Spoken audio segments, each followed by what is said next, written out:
இல்லை, குழம்புல எண்ணெயில் எலி விழுந்திருக்கு. அதை நாங்கள் யாரும் பார்க்கவே இல்லை. 10 நாள் 15 நாள் இருக்கும். எல்லாம் அதை தான் சாப்பிட்டுட்டு இருந்தோம். நேற்று தான் பார்த்தாங்க, அது எண்ணெய் ஊற்றும் போது கேன்லேருந்து இதில் ஊற்றும் போது ரெட்டிஷாக வந்தது.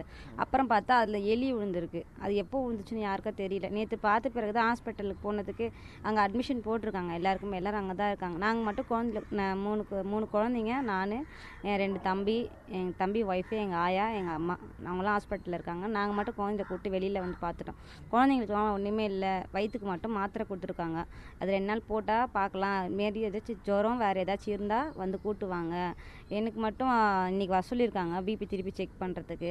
மற்றபடி எல்லாருக்கும் நார்மலாக தான் இருக்குது. நாங்கள் 2 நாள் தான் சாப்பிட்டோம். நேத்திக்கும் அது முந்தா நாள் தான் சாப்பிட்டோம். அவங்க தான் 15 நாளாக சாப்பிட்டுட்டு இருக்காங்க. என் தம்பி ஒய்ஃப்லாம் அவங்க மட்டும் ராயப்பேட்டில் அட்மிஷன் பண்ணியிருக்காங்க. பிளட் டெஸ்ட் எடுக்க சொல்லியிருக்காங்க.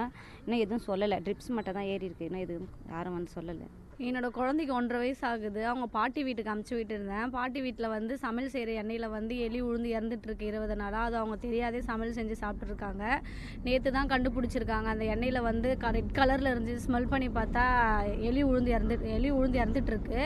என்னோடய குழந்தைய தூக்கிட்டு போய் எல்லாம் ஹாஸ்பிட்டல் போனோம். ஹாஸ்பிட்டல் போனதுக்கு அட்மிஷன் போட சொன்னாங்க. பாப்பாவுக்கு 1.5 வயசு ஆகுதுன்றதுனால நான் இசபெல்லில் தூக்கிட்டு போயிட்டு ட்ரீட்மெண்ட் எடுத்துகிட்டு வந்திருக்கேன். இப்போதைக்கு நார்மலாக டேப்லெட் மட்டும் கொடுத்துருக்காங்க. நெக்ஸ்ட்டு ஃபீவரு, வயிறு வலி, லூஸ் மோஷன் இந்த மாதிரி இருந்துச்சுன்னா தூக்கிட்டு வர சொல்லியிருக்காங்க. மீதி எல்லாரும் ராயப்பேட் ஹாஸ்பிட்டலில் தான் இருக்காங்க. செய்திகளை உடனுக்குடன் தெரிந்து கொள்ள உடனே சப்ஸ்கிரைப் பண்ணுங்க.